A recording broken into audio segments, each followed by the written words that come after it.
This is the Amidon Planet Podcast, episode 33. I'm your host, Joel Amidon. Thank you for joining me on this never-ending quest to figure out how to teach better.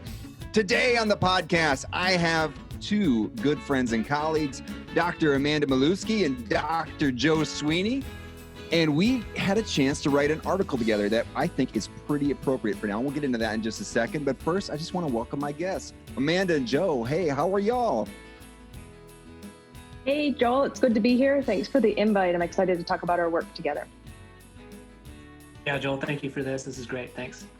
It's fantastic to see your faces as I do my my introduction. Thinking about your smiling faces. It's so good to have us together because we did lots of meeting together talking about this article. But first, can you just introduce yourself? Amanda, why don't you go first?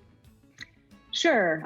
My official title is I'm an assistant research scientist. I work at the University of Michigan. And so majority of my work is dedicated to studying teaching, particularly secondary mathematics teaching, and trying to understand how teachers make decisions, their rationality, with particular focus on trying to investigate teachers' the mathematical practice of responding to students' mathematical contributions, and just so trying to understand how teachers reason about the things that students say or students do in class, and how they make decisions about how to move forward. Cool. And Joe? All right. Yeah, well, I'm Joe Sweeney. I'm the director of the Mississippi Teacher Corps at the University of Mississippi, and I'm also program coordinator for the Master's of Arts in Teaching program. Both of those are alternate route programs that where we train teachers. For the Teacher Corps, we actually place teachers in critical shortage areas in Mississippi, typically in rural areas, but we also place in Jackson and Meridian. And so we train them over the summer, and they commit to teaching for 2 years in the program. And so that's what I do. Awesome. Thank you. And again, thanks for joining me. And so we got together a while ago and we wrote an article called On-Ramps to Professional Practice Selecting and Implementing Digital Technologies for Virtual Field Experiences. That came out in 2018, but we worked on it for a while before that. And that was in the Contemporary Issues in Technology and Teacher Education Journal. And we're going to talk about it in just a second. But before we do, just a quick disclaimer, in no way will we be able to communicate the whole value of the article. And even if we did, it would be from our perspective. In other words, if you like what you hear, go read the article for yourself. It's actually open access. You can get it right to it. And we're going to put a link to it at the show notes at amidonplanet.com/episode 33. So how did this thing come together? I was trying to think about it. How did this article come to be? And I know I think I'm the connector between the two because I work with Joe at the University of Mississippi, and Amanda, we worked together on a project, but then I can't remember quite how it all came together. Does anybody have any recollection? Joe? Yeah, so it was something that had started with you. You started the idea and the concept for it. You brought me in. We worked on it for a little while, and then we brought Amanda in because we saw that her expertise fit really well with what was happening. So that happened over, I think, a couple months at least. That's my recollection. And I know, Joe, I mean, because I know we talked about it. Now it's all coming back. This being old, it's like all of a sudden the sparks start flying. The engine gets run a little bit. But like your background in educational technology and like your deep thinking about it and how you leverage it within your own teaching, I know that was big on us starting here. And then Amanda, do you have any recollection about how this came together? Yeah, so I think you and I had shared a lot of conversations around virtual field placements based on a paper that you had written prior to this one, Joel, and just recounting similarities between that work that you were doing at University of Mississippi and some work that we do at the University of Michigan with in-service teachers, where we put teachers in sort of pods together to almost do a version of lesson study, imagining together how a lesson could unfold. In something that we call story circles, and they use storyboards to help them to visualize. So I think it was in some ways your fascination and my fascination with your work and the similarities between that brought me into that space, as well as my connection with the University of Michigan lesson sketch tool. Yeah, and I think, just a little bit of more, even to back up a little bit about what this is. And so we're all interested in training up teachers. And so thinking about how do we do that and how can we use technology to do that. And that's what this, the article came to be is like thinking like, well, if we have these technologies and we have the opportunities to use technologies in order to facilitate the training of teachers, how do we use it well? And I think that's kind of like the main impetus of all this is like, how do we use it well, and how do we make choices, and what are the things available? And I remember from my perspective, I had experience at the University of Wisconsin where I was with Erica and Richard Halverson in a seminar class where we talked about this design framework, where we talked about the things that get designed for use in learning, right? So they would say education is designed for learning, or right. And so we have something, so some experience that we're designing, and what goes into it, what are the intentions that we design into it, and what actually happens when it comes out.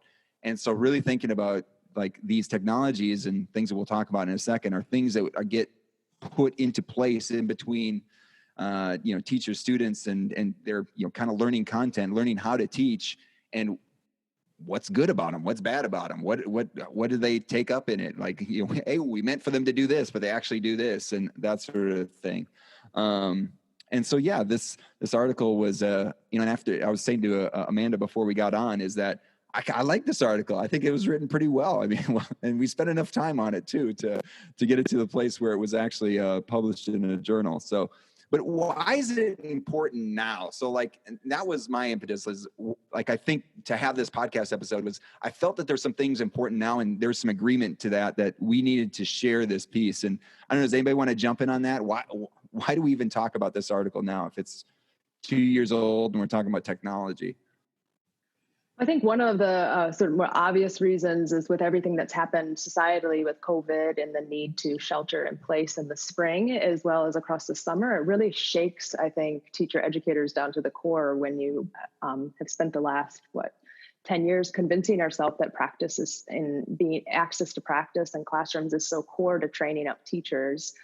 And so I think at the time that we wrote this, it was more like, there might be instances where you also want to do that work virtually, and there might be good reasons, independent of COVID, that you really want to do this work virtually. But it seems like with COVID, there's really been a churn by not just people like us that think you might want to do this, but also sort of holistically across the field, because we're sort of forced into a place where you might have to do this, because having access to brick and mortar classrooms is not super accessible for a lot of institutions right now. Many K-12 institutions don't want one extra body in the classroom. That creates that sort of extra risk, even if they're meeting in person. And if they're meeting virtually, then the question becomes, is that consistent enough with the thing that we're actually trying to train them to do? I'm not sure that we have wholesale said we're going to do K-12 education from now on virtually. And so if the placement becomes a virtual one, how to teach elementary kids through a computer screen, I'm not sure it really prepares them well for face-to-face instruction. And so having a virtual option to sort of simulate face-to-face instruction during this time feels really attractive, and like a solution to a problem we didn't know we had at the time that we wrote this article. Yeah, I completely agree. I think there's two things that Amanda said. Having your program's shaken to the core in terms of how you train teachers is completely true, because with my program, we were forced to go completely online, whereas everything we've ever done has always been in person. And so it went from, like kind of what Amanda was saying, as she mentioned this as well, going from a suggestion, like you might want to consider this, to we have to do this now. Like I don't have a choice. We have to find ways in which to train teachers that involve virtual training. And so, yeah, that's definitely within the context. It makes this article so much more relevant than I think when we were writing it. And yeah, that's kind of basically, I just kind of recapped what Amanda said, but yeah, I completely agree. Yeah, I mean, even like thinking about our current reality at the University of Mississippi, we have a shortened semester. And, you have all these schools. I mean, from the undergraduate perspective, I know Joe is dealing with, the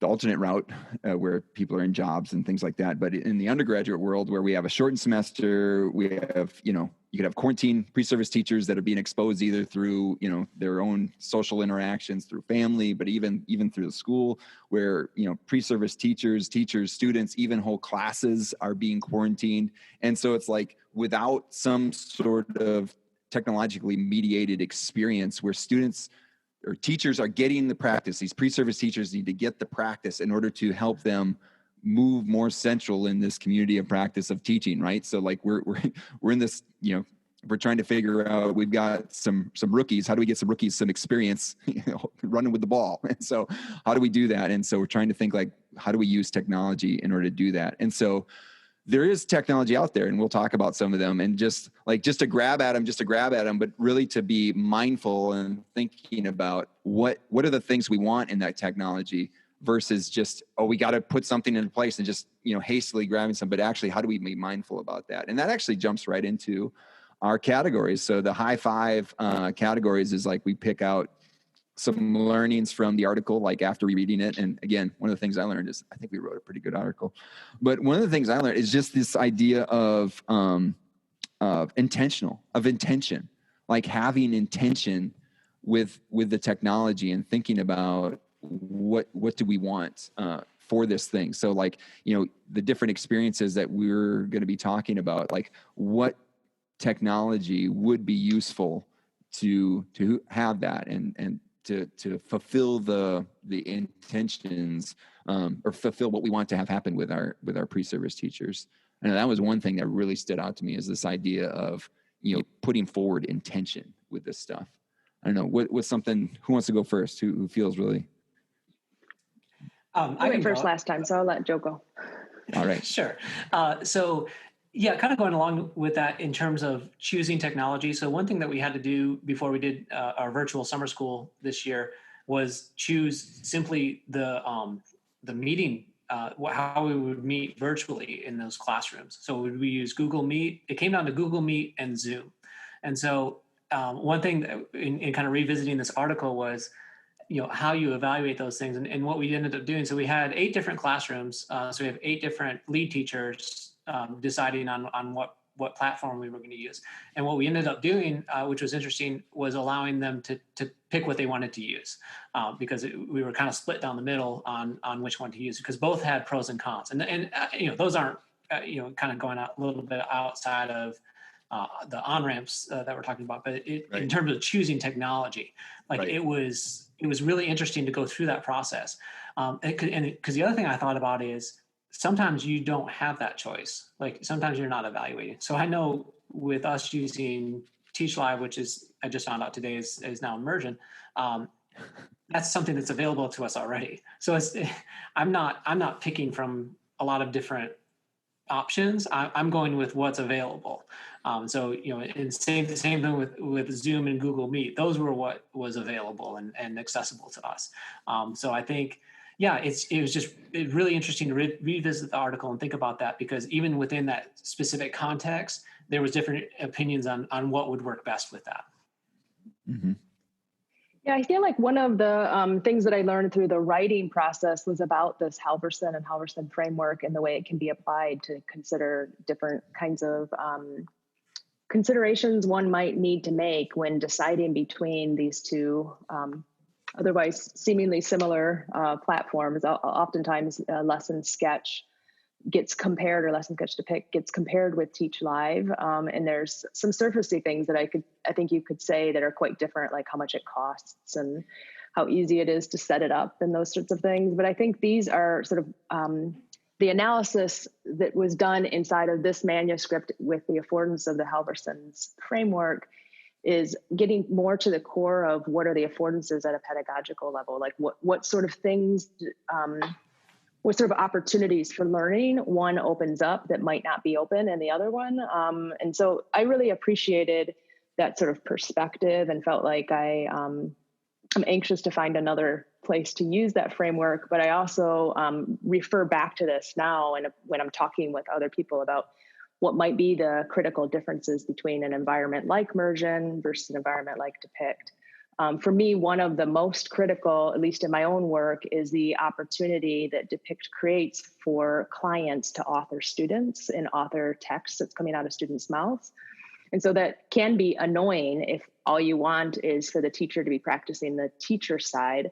But oftentimes, I think a big part of the rationality that goes with teaching and what needs to be developed is the ability to anticipate a variety of things that students might do given a particular question. I think that also creates a certain kind of challenge. So I've talked about this thing that we do with in-service teachers where we use storyboarding, and we have some hesitation about using that with novices without some additional support or resources, because whether novices can actually imagine the full gamut of the kinds of things that students would do, or whether they just imagine what they would do, I think is a real question. And so I think neither one of these tools, I think, in and of themselves are the answers, but they bring with them certain kinds of constraints that the teacher educator needs to think about. So in Lesson Sketch Depict, for example, I think the teacher educator needs to think about what to do with the problem of pre-service teachers or novice teachers anticipating too narrowly, or not going deep enough with thinking about what kids might do in a moment. Yeah, so maybe, and this is a good chance to, as I was going to go into, the one thing that I remember from this was a lot of definitions, and like we define things. And so one thing we had we had technological platforms that we would have that would create these virtual field experiences, right? And so, and these virtual, and I'm going right from the article, virtual field experience is a mechanism that mediates the practice of teaching and teacher behaviors through interactions with virtual students. And so these happen in two different ways within our, the two platforms we looked at is Teach Live, or Immersion, as it's now called, and then Lesson Sketch through the Depict tool, okay? And so just a little, and I'll define them and see if you can tell me how well I do. So Teach Live or Immersion is you work with virtual avatars where on the other side there's an actor who's acting out for 5 students. These 5 students have defined ways of interacting in a classroom, and you are in front of a big screen and you teach to them. And as they look at you, they're moving around the school, the person can look at a video, but the person basically is making an actor is making those students do certain things within the classroom, react to what you're saying. But it's like a mini classroom that you then interact. It's almost like a video game, it feels like. And then with Lesson Sketch, it is more, as Amanda was saying, more storyboards, more like it's almost like you're interacting with or creating a comic book.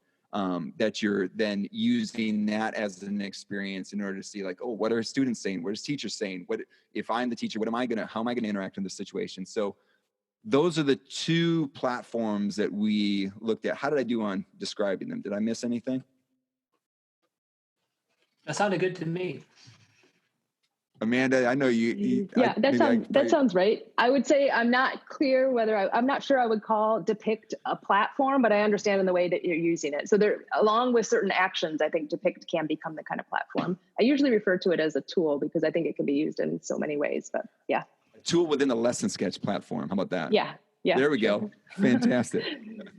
And then, so those are the two things that we looked at. And so another learning I had was, just with what, perfect, Amanda. I couldn't have set you up. Like that was like a Top Gun in volleyball, and like you just spiked it down on me. So that was perfect with regards to definitions. We really did a lot with thinking about definitions, even thinking about the definition of all the different definitions of practice that we talked about, like practice of the practice of teaching versus individual practices that you do within teaching. And then there's another one that I'm messing. But like even all these definitions that we put forward in the article, and we really got careful in thinking about them and like, what is a virtual field experience? What are these different things? What are these features that we're looking at to really define them so you can point at them and say that is it or that's not it, right? And so that was something that I really took over. Like I really appreciated the definitions that came out of the article. And I think that's something that we can, that I definitely learned from that experience, but then also it's something now I can point to in thinking about, what do these technologies offer when we're trying to help teachers learn how to teach? Mm-hmm. What's another learning y'all have? I think in reading through the article a second time, I was really captivated by some of the literature that we named, and some of it is literature that either you, Joel, or Joe brought, and so I was learning about that literature as we were writing. But with the current circumstances of COVID and all the ways that that's affected schools, a lot of that literature became much more interesting to me. Like I have some wonderings about like, how could we use what we've learned from these kinds of studies I didn't know about before, which is where teacher educators were before COVID taking their pre-service teachers to these sort of locations that were remote through video conferencing, having them interact with students that were very unlike the students in the geographic region where the university resides, but maybe taking them across the country to teach other kinds of students or to see other kinds of schools and teaching happening in faraway places. That feels like really a sort of an interesting opportunity right now. So at universities where perhaps placements and practice is quite challenging, the other side of that coin might be there's opportunities, like there's no really good reason for us to be necessarily staying with the local schools that are right around the university, as opposed to taking this as an opportunity to establish new kinds of relationships with K-12 institutions across the country or across the world, to be thinking differently about what education could look like. So the second read on the paper for me, or the more recent read for me, made some of these other work really pop in interesting ways. Right. Like, I mean, that just makes me think, should we have, like in our undergrad experience, like just for argument's sake, should we have a Zoom teaching experience? Like, would it be good to, like, part of your placement is you are going to do a virtual experience where you're going to teach maybe a small number of students via Zoom, like teach them lessons in order to figure out, like, what does that look like? How do we do that well? Because like there's a whole country of teachers that had to figure that out on the fly. That had never done that before. So yeah, and I think a lot of them are relying on sort of resident experts that also wouldn't identify themselves as experts. But yeah, I think there's lots of teachers right now that wish they had some training in how to use these sorts of tools. Yeah, if you're 1 month ahead and thinking about this stuff, you are an expert. Yeah, you know, like that's what it was, right? Well, yeah, and two things to go with that. One, part that struck me in the article that was still very relevant. There was a Darlene Hammond article that talked about making sure that your field placements mirror what the students want to do eventually.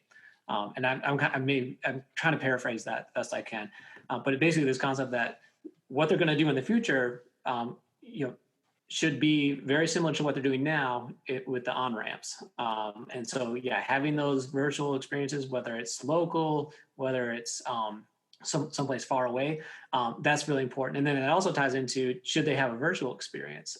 And I think, in now, yes, absolutely.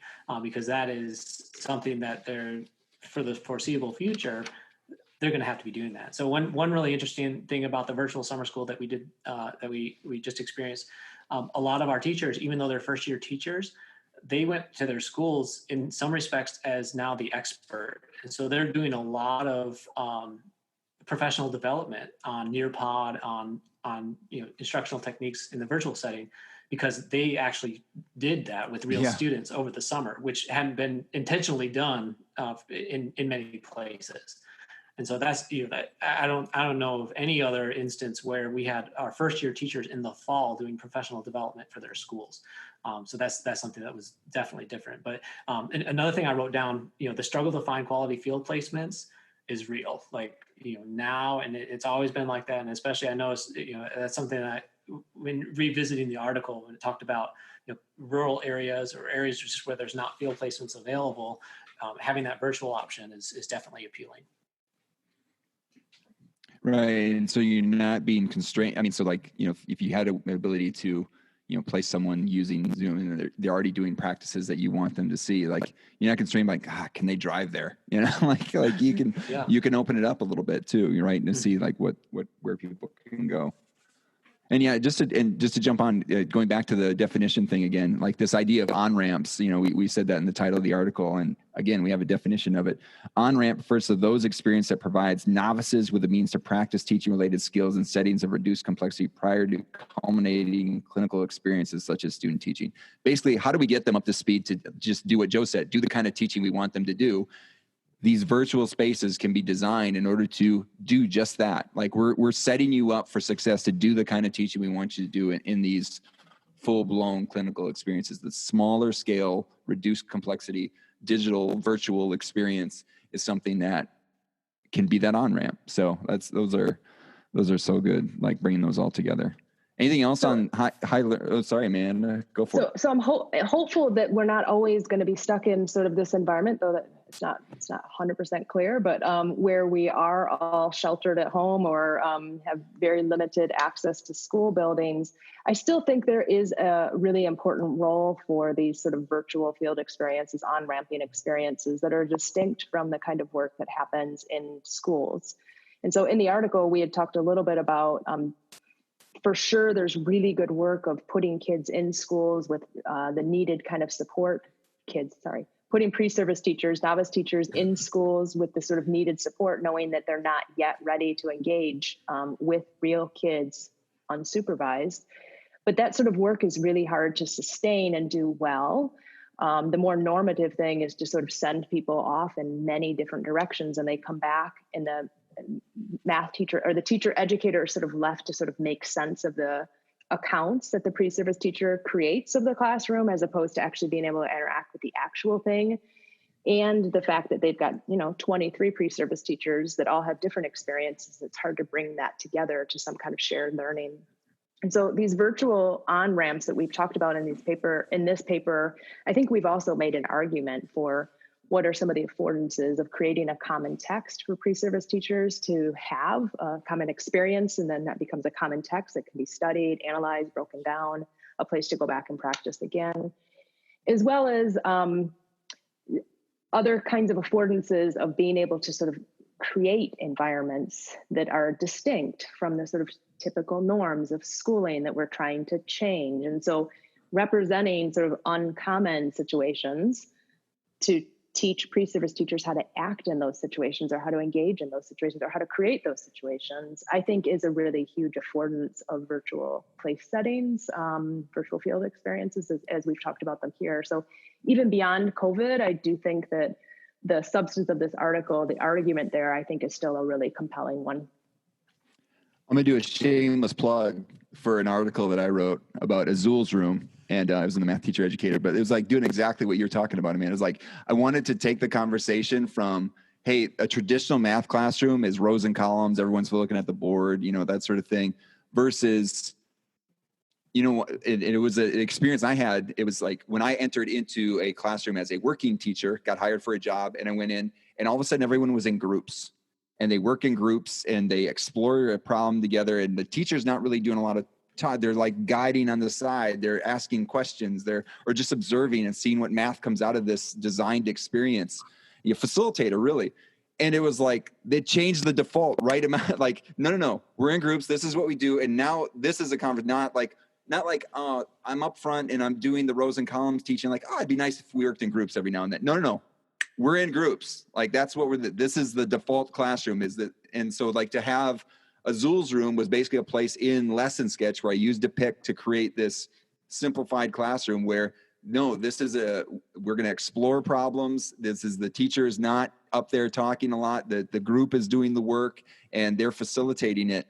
And it was like, okay, this is, we have to think like, what would teaching like this look like? And because we're starting the conversation here.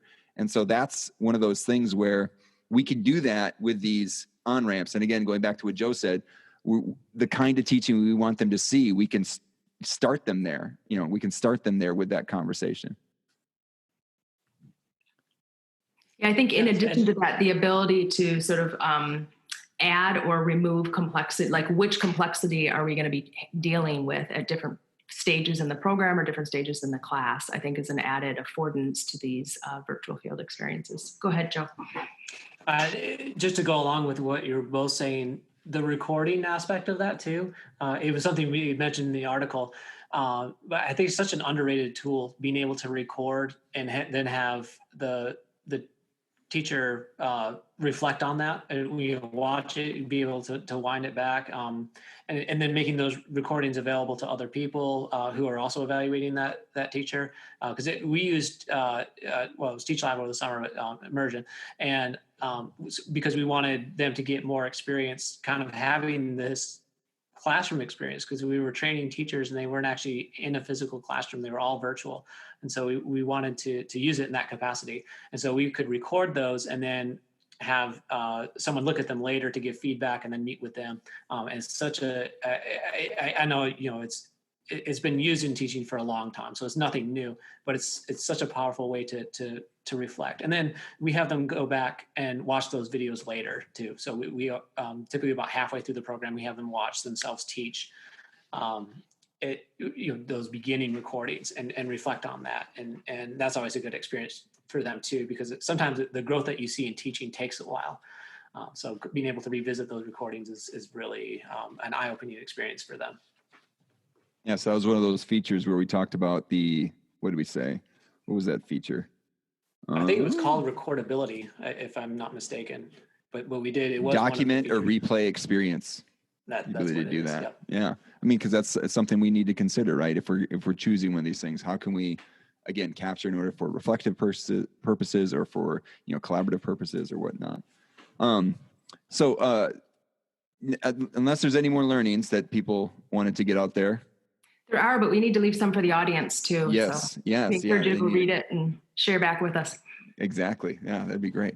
So here's a question though. So now, usually we reflect, hey, what we learned here, but actually let's just dive into it. How have you used virtual field experiences? So I know both of you have, so who wants to go? I know we've heard a little bit about each of them.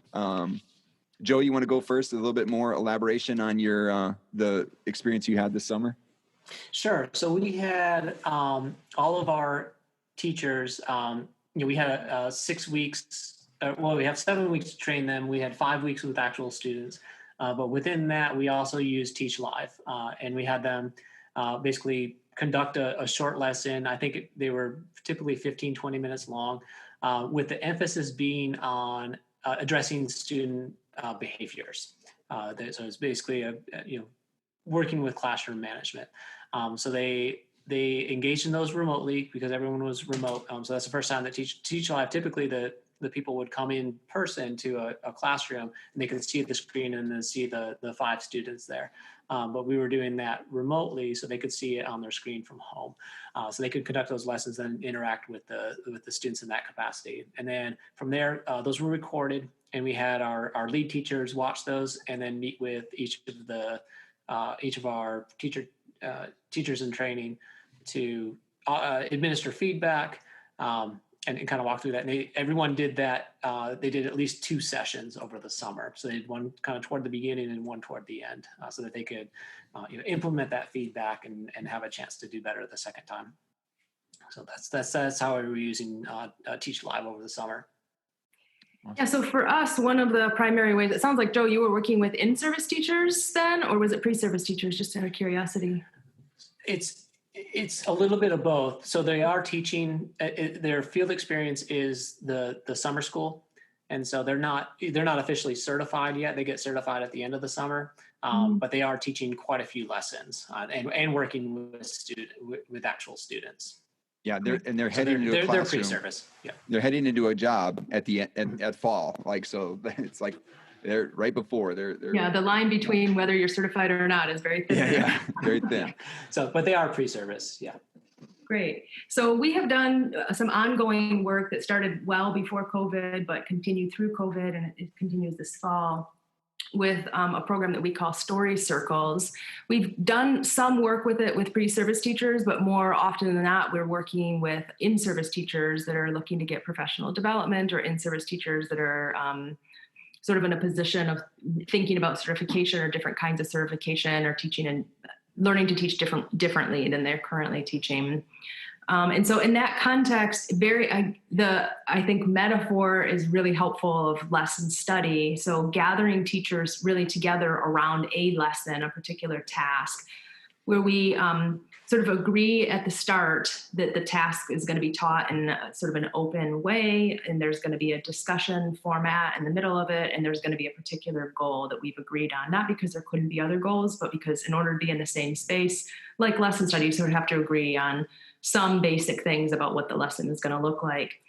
And then from there, we engage teachers in trying to say what they think will happen between the end of the launch, which is making it clear that this is an open task, and the end of the lesson, which is that whole class discussion. in supporting teachers' practices to learn how to manage a productive mathematical discussion around an open task, which is not an easy thing, as we know, and lots of teachers feel like they don't know how to do that, even experienced teachers. And so in that process of story circles, once we get teachers to that place where they've reviewed the task, they've reviewed sort of the goal of the lesson and what's going to happen at the beginning, then we simply ask the question, how would this unfold? What do you think is going to happen? And of course, they have different ideas about that. And so they share those ideas. Those ideas moved from sort of scripting of actions that could happen. And sometimes those are very detailed to the moment. And sometimes those are much larger scripts, like talking over large segments of time, to visualizing what they script out loud for one another so that they can see what others are interpreting as what they're saying. Because oftentimes teachers talk past one another. They say, next we would, I don't know, they say lots of things that, like, next I would help students understand. We probably wouldn't even visualize that. We say, what do you mean by that? How do you help students understand? Or next we're going to go over student work. So we might put the work up on the board, but not the student. And then they protest when they see the visualization of, wait, the kid's supposed to be up there. And somebody else will say, that's not what I would do. And so just the opportunity to visualize in and of itself creates opportunities for the teacher to realize that what they're saying and the way it's being interpreted by others in the room is not the same thing. And so we should get into agreement about more specific details about how that work is done. And that usually sends us into some form of collective professional argumentation. So teachers have an opportunity to think about, there's not just one thing that you could do in a moment, or there's not just one thing that a student might do in a moment, but there's multiple things, and it's important to talk about those and talk about the different affordances and constraints. More recently within that work, and so the circle continues that, by the way, so they engage in argumentation, and then we script more things, and we think about all the ways the stories could branch, all the ways the lesson could unfold. More recently, we've been tinkering with ways that the facilitator can have resources to help teachers expand their vision.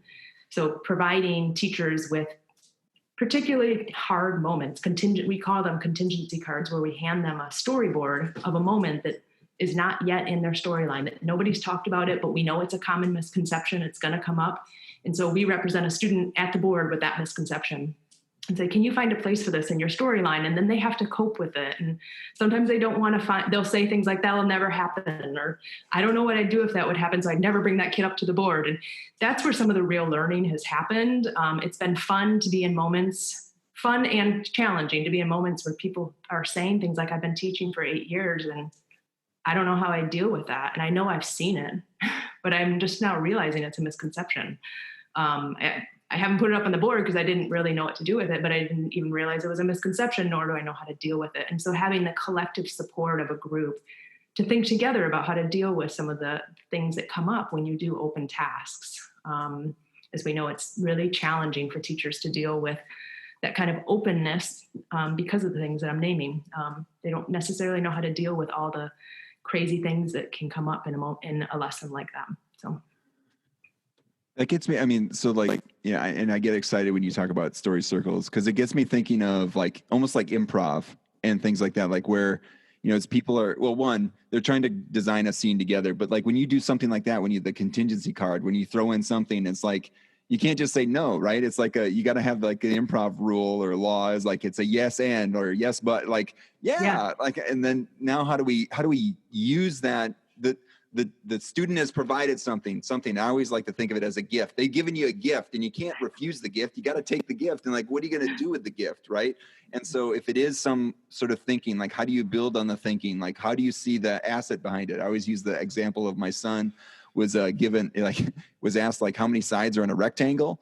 And he, you know, and he said 6. And he said, and like, I saw it on the paper and 6, like, and like, I wonder what the teacher did with that, because when he said 6, he had a tile, right? So he counted the sides, but they're actually faces of it, and like of the rectangle, and it was like, so like that comes at like, well, what does a teacher do with it, right? What does a teacher do with that? Because I see it, I'm like, I know he knows the answer, like, yeah. So like, but how do I use the energy to help us? Like, oh, we could talk about faces, we could talk about definitions of things, even though they're not there yet.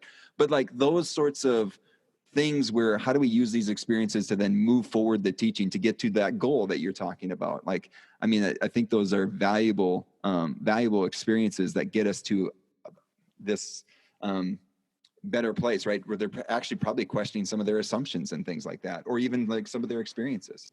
Yeah, it's been fun for us because we're playing the role of sort of sitting back and watching them construct stories and then noticing, okay, in their practice as a group, they're not yet comfortable doing this or they're not doing this. So for another example is we had a group of teachers that were sort of resistant to using moves, like where you do this, I don't know, some people call it a reflective toss or invitation out to the kids. So an answer comes in and instead of teacher evaluating it, they take a moment to say like what others think, or can somebody else comment on that? Or like they were just sort of resistant to do that sort of move of building a dialogue that would be more student to student rather than teacher to student. And so rather than telling them, listen, we think you should do this, we were trying to think, how could we perturb that sort of way of practice? And so another contingency card we've put in front of them is representing student to student dialogue. You've got a student at the board and you've got a student sitting in a seat, and the student sitting at the seat is commenting on the kid's work on the board. And we'll say, not what will you do next, but we say, how did this happen? What would the teacher have to do in order for this to be sensible to happen? And some teachers say, well, that would happen automatically. That's how I set up the norms in my class. And then there's conversation about that. And other teachers would say that would never happen automatically. I'd have to do something. We say, well, what is that something? Well, I'd probably have to ask kids to do that.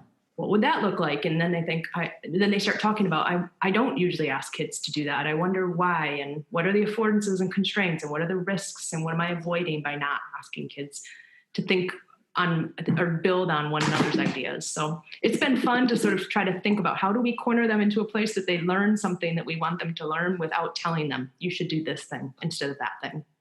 It makes me think what you just said. I mean, it's like these things offer us a way to like perturb our practice, right? Like same thing with Joe, when you're talking about Teach Live, that maybe some of these people think like, oh, teaching is a certain thing. Well, okay, let's throw you into Teach Live and we're going to give you a shove, but you're in a safe place, right? You're not hurting anyone, right? And you're maybe questioning that this is a lot better to do this here than actually in front of live kids, which, you know, eventually your teachers went and go, and also to make sure that you do get perturbed in certain ways, or you do get shoved a little bit in certain ways, so that your abilities get pushed out a little bit. So this is all good. And I know I'll, you know, refer back to the Azul's article, Azul's Room article. I'll put a link in the show notes. You can see how I've used virtual field experiences, but basically similar to what Joe is, I would have my students go into immersion, record that experience, and then they can reflect on it. It's one of those really valuable experiences where they can look at themselves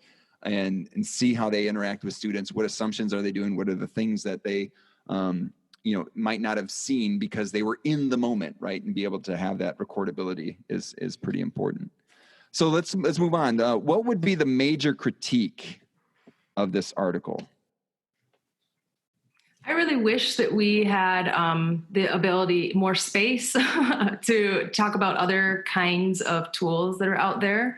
I'm really fascinated by some of the work that's been happening by people like Julie Amador and Carl Klasko around the use of these this animation tool called Go Animate, where it's not a tool that's been built for teacher education, but it's been sort of commandeered for that purpose. And I find that fascinating.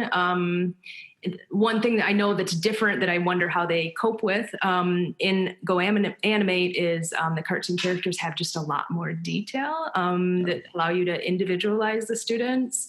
I know the Lesson Sketch platform has been adding elements of that, but cautiously, because we don't want to overwhelm users with having to, you know, put hairstyles on kids with, you know, adding differences that might not make a difference, and then trying to figure out what differences actually might make a difference. And it's not an easy line to figure out. So that's something sort of interesting, is coming into an environment that has a lot of differences in the ways you can represent individual characters that I'm pretty sure probably don't make a difference for the profession of teaching, and then trying to sort through which ones of those to attend to, and dealing with pre-service teachers that, you know, spend a lot of time making their characters look really pretty as opposed to spending a lot of time focused on like, how do they cope with that? That's a really fascinating question for me. And I think the same thing with regards to immersion. There you have set characters, characteristics about students, and whether or not, like something I don't actually know about immersion is whether or not that can be made more flexible and teachers can make other kinds of choices either to dial down that complexity or dial up that complexity. So I wish we had more space just to explore the different environments, but it seems like in the end that was a different paper. Yeah. Hey, Joe, how about you? So for me, I'm not sure if this fits within the context of the article in terms of something we should have written about, but I think it deserves a little bit of discussion, is this idea that these on-ramps are a really brief moment in time. And so one thing that's really important as a teacher that I've seen from my experience in evaluating teachers and watching them work with kids, how important it is to build rapport and relationships with kids.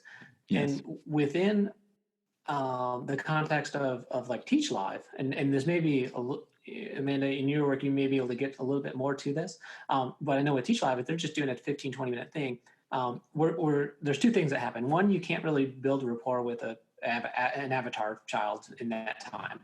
And then the other thing is there's a premium is placed on a solution in the moment. So if there's a behavior that you want to correct, you're expected to correct that behavior immediately and then get the student back on track.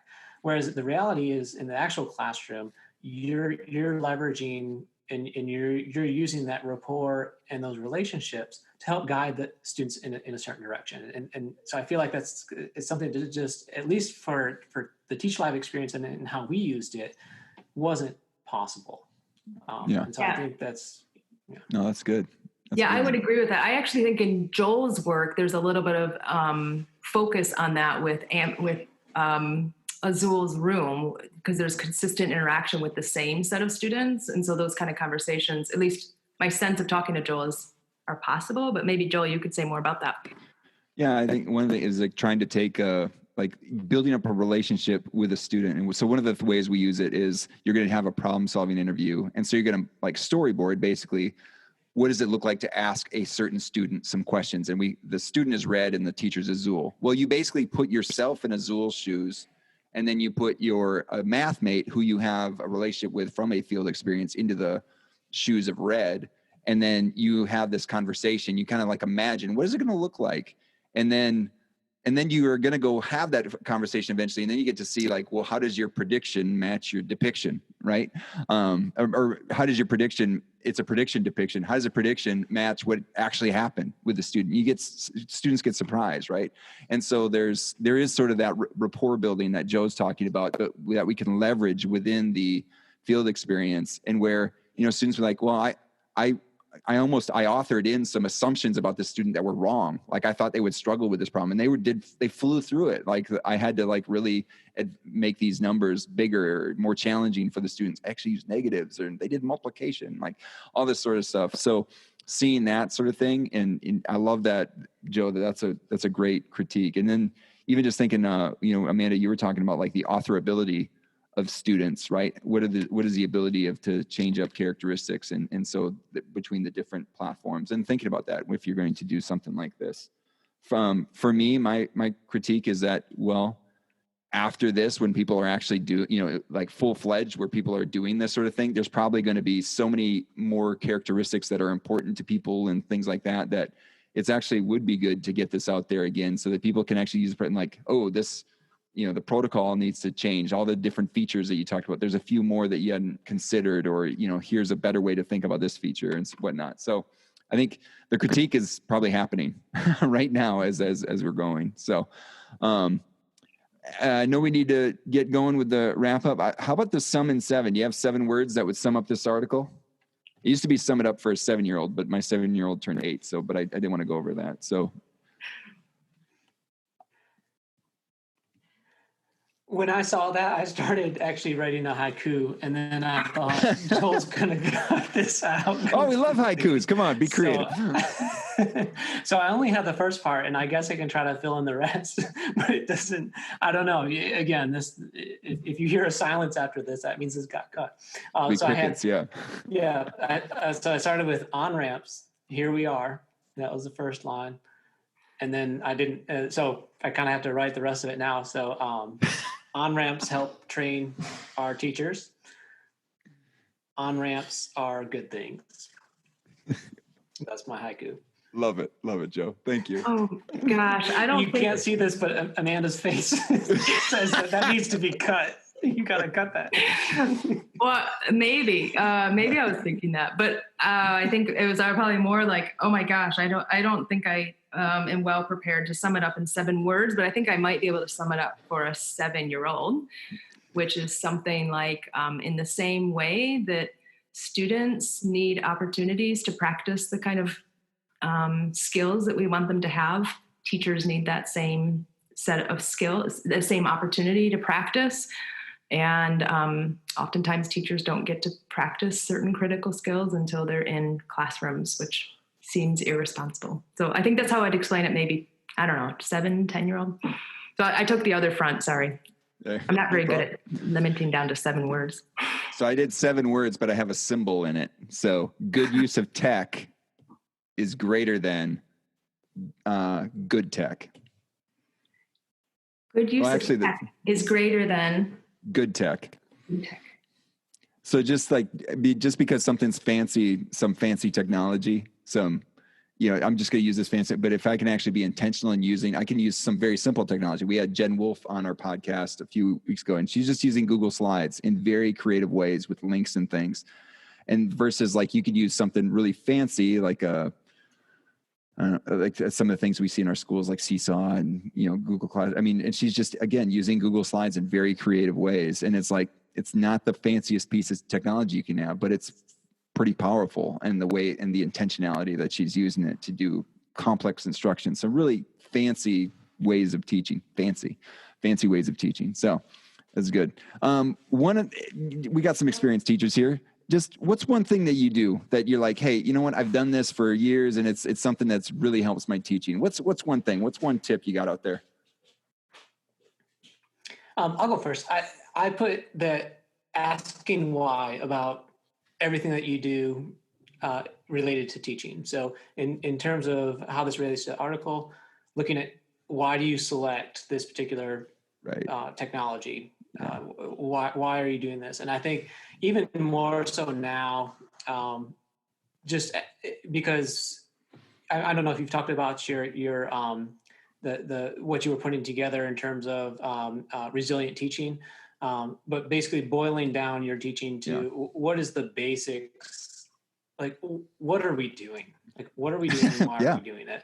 Like, I mean, it's really like everything has really been kind of going back to what Amanda said. We've been shaken to the core of teaching. And so we have to figure out those fundamentals. And so I think it's asking why, not just about bigger things, but also even smaller things. Like, why did I pick this article for my students to read? Did I choose it because it did something for me? Or am I choosing it because I think it will help them? Am I choosing it because someone sent it to me who I respect? Like, why are we doing the things that we do? Mm-hmm. Choosing books, assignments, like everything, like just asking why and being very critical about the decisions, both big and small. Yeah. Excellent. How about you, Amanda? So I think I'm going to answer that question more specifically around teaching teachers. And I feel like I had 2 answers to this. I'll share one in more length and the second one a little briefer. But for me, I think the importance of practice, as well as the importance of specific situations, pushing teachers and both in-service and novice teachers, when they talk about practice, to do that in a way that's more specific. I think I do that in mathematics too, right? So when we teach math, we say like, what's the it? But I don't think we do enough of that in teaching. I think we have a lot of like what Shulman called propositional knowledge that's still floating around there and given to teachers as if it's interpretable. Maybe the newest one is something like teach using anti-racist practices. Like, what does that mean for a 2nd grade teacher working in, like the context really matters. And that doesn't mean that we can't learn about practice. I think sometimes when people say context matters, they say things like, we can't possibly train people. They just have to be in the environment and learn from the environment. I don't think that's true either, but I think having ways to talk about context and represent that in ways that it makes a difference. And along with that, I think it's not just the actions that we want. It's really the teacher being able to have a broader sense of the rationality. So that not just knowing what you would do, but also knowing what others would do and why helps inform what you would do and maybe change your mind about what you would do. I think oftentimes teachers make decisions about what they would do before really understanding what not only others do, but also the rationality that undergirds that. And then I think the second thing, and this is probably more an artifact of the fact that I work with in-service teachers rather than pre-service teachers, but I think it's true in both contexts, this decentering from me, this realization. I think this is maybe teaching more generally, but realizing that the most important conversation is not the one that I'm having with the students, but the ones that students are having with each other or that teachers are having with one another, in the ways that they can further their knowledge and learn to further their knowledge by learning to have certain kinds of discussions. I think teaching, maybe society in general, is a place where we're learning less. we're not really, we're not doing very good recently of listening to one another and having discussions. But I think professional discussions and teaching is maybe one of the most isolated sort of professions, one of the places that people actually don't develop an ability to talk about professional practice beyond the kind of stuff that happens in faculty lounges. So for any kind of teacher, I think decentering on them having a conversation with me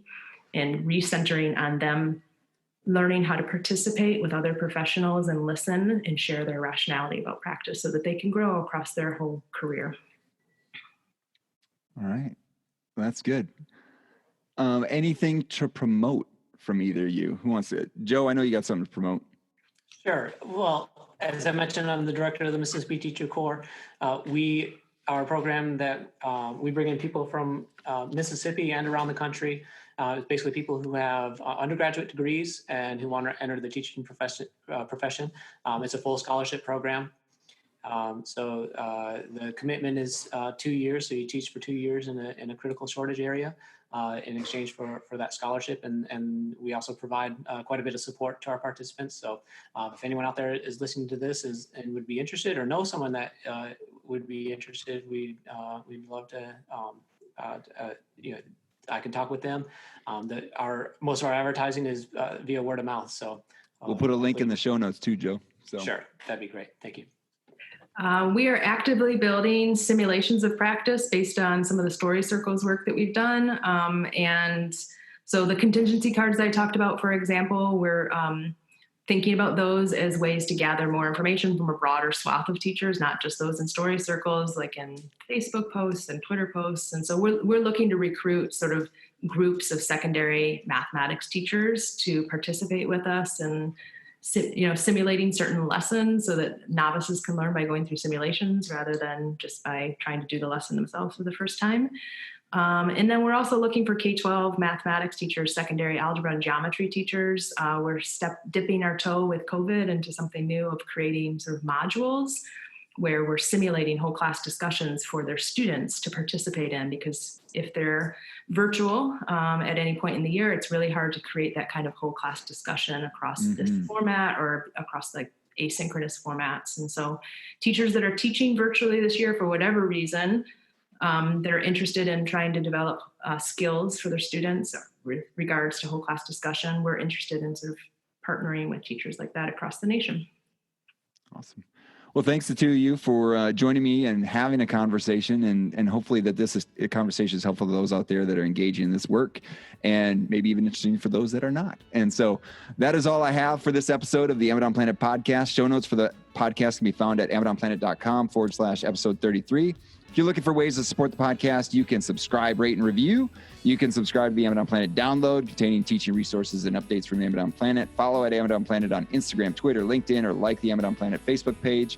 You can also check out the Amazon Planet store or Amazon Planet bookshop. Links are in the footer at amazonplanet.com, where your purchases support the production costs of the podcast. And in conclusion, thank you for listening to this episode of the Amazon Planet podcast. Thanks to Amanda and Joe for sharing their expertise and for being willing to write an article with me. And thanks to Matt Mifflin for the music in this episode. And finally, thank you to all of you out there who are seeking to teach better and be the good in the world by investing in the lives of others. This world is a better place because you have decided to use the gifts you have been given to serve others. Thank you for all that you do. Peace.